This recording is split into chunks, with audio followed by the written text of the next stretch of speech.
Nous aimerions pouvoir facilement recruter et développer toutes les compétences clés dont nous avons besoin aujourd'hui et demain. Bien sûr, des expertises critiques dans le digital, la data ou encore la souscription ou l'actuariat, mais aussi des compétences managériales. Nous aimerions rapidement mobiliser les bonnes personnes au bon endroit, au bon moment, parce que cela nous ferait gagner en agilité, en efficacité. Cela aiderait les collaborateurs à développer pleinement leur potentiel et cela rendrait aussi plus matériel nos valeurs de collectif et de solidarité au sein du groupe. Reconnaissons pourtant que tout cela, nous n'y arrivons pas toujours. Nous avons des difficultés récurrentes à pourvoir certaines fonctions. Les cadres effectuant des mobilités géographiques ou fonctionnelles sont trop peu nombreux. Et lorsque des collaborateurs contribuent à des projets communautaires ou viennent en appui d'une autre entité, cela donne lieu à des réussites et c'est stimulant pour eux, mais ces partages demeurent encore trop rares. Ce plafond de verre découle de la structure même du groupe, avec ses filiales et ses caisses régionales. Au moment d'arbitrer pour affecter des collaborateurs aux compétences pointues, l'équilibre est souvent difficile à trouver entre l'impératif de créer tout de suite de la performance dans chaque entité et l'utilité de contribuer à des projets communautaires pour préparer l'avenir. D'autant plus que la ressource de chacun est très contrainte. Quelques mesures concrètes pourraient servir de catalyseur du changement et pourraient créer une dynamique.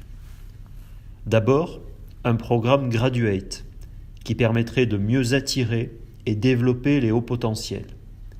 Nous recruterions par exemple des jeunes diplômés pour un parcours de 4-5 ans qui les amènerait à occuper 2 postes dans des entités différentes, en région, en Paris, à l'international.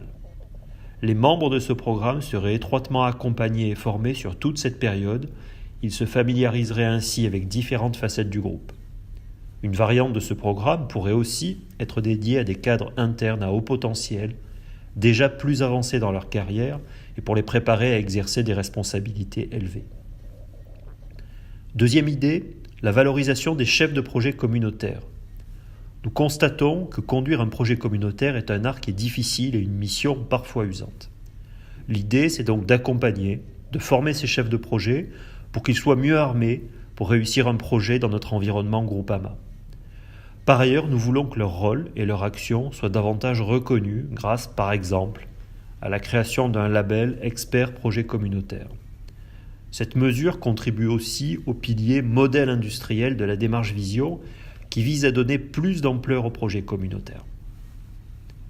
Enfin, la troisième mesure vise à trouver de bonnes solutions pour valoriser davantage les efforts de tous nos cadres engagés sur des chantiers communautaires en plus du travail qu'ils réalisent déjà dans leur entité et pour les inciter à contribuer encore davantage à ces travaux communs.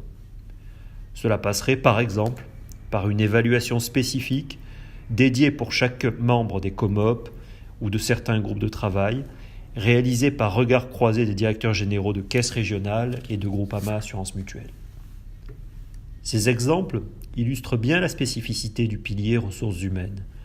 Au-delà des mesures évoquées, les ressources humaines sont globalement au service de la transformation portée par les autres piliers de vision et dans les domaines du modèle industriel, de la relation client, des services et de la marque.